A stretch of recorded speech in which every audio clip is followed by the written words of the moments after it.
మనలో కొంతమంది అతిగా తినడానికి అలవాటు పడితే మరికొందరేమో అసలు తిండి తింటున్నారా లేదా అన్నట్టుగా ఉంటారు. ఆహార విషయంలో ఈ రెండు రకాల ధోరణులు సరికాదంటారు నిపుణులు. మన శరీరానికి ఎంత అవసరమో అంతే తినాలి. ఎంత మంచి ఆహారమైనా అతిగా తింటే దాంతో మనకు లాభం కన్నా నష్టమే ఎక్కువ జరుగుతుంది. అందుకే వేటిని తినాలి, ఎంత తినాలి అన్నవి రెండు కూడా కీలకమైన ప్రశ్నలే.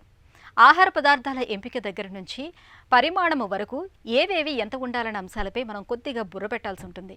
ఈ రకమైన ఎంపికల్ని మైండ్ఫుల్ ఈటింగ్గా పిలుస్తారు.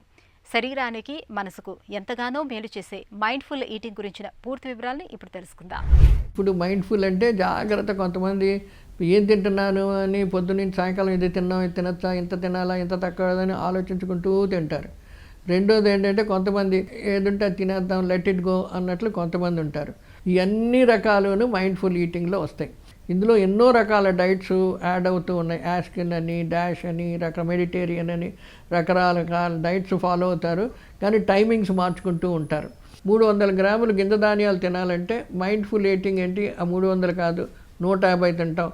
పొద్దున్న 50 తినాలి, సాయంకాలం 50 తినాలి, మూడో పూట 50 తినాలని అది ఆలోచించుకుంటూ అది 50 ఉందా లేదా, ఒక కటోరీ ఉందా, ఒక చపాతీ ఉందా ఆలోచించుకుంటూ తింటారు. ఇది కంటిన్యూస్గా కంట్రోల్ చేసుకుంటూ తిన్నదాన్ని మైండ్ఫుల్ ఈటింగ్ అంటారు. ఇందులో కొన్ని ఉపయోగాలు ఉన్నాయి, కొన్ని అనర్థాలు ఉన్నాయి.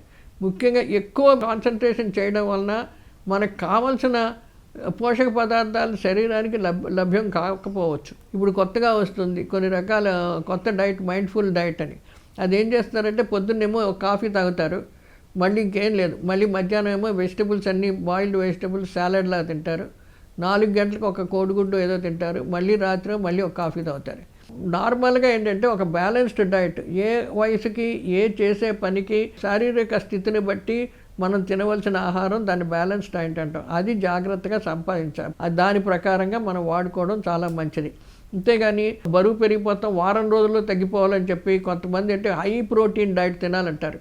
అంటే ఒక 60 గ్రామ్స్ ప్రోటీన్స్, 60 గ్రామ్స్ ఫ్యాట్. అంటే ఏంటి, కిడ్నీస్ని మీరు లోడ్ చేసేస్తున్నారు ప్రోటీన్స్ తోటి, తర్వాత ఫ్యాట్ ఎక్కువైపోతుంది. దానివల్ల కిడ్నీస్ దెబ్బతినేస్తాయి ఓవర్ పీరియడ్ ఆఫ్ టైం. చాలామంది ఇలాగ తిన్న వాళ్ళందరూ డయాలసిస్కి పోతూ ఉంటారు. కిడ్నీస్ దెబ్బతినేసి డయాలసిస్కి వెళ్తుంటారు. అందుకని మైండ్ఫుల్ ఈటింగ్ ఆలోచించి తినాలి.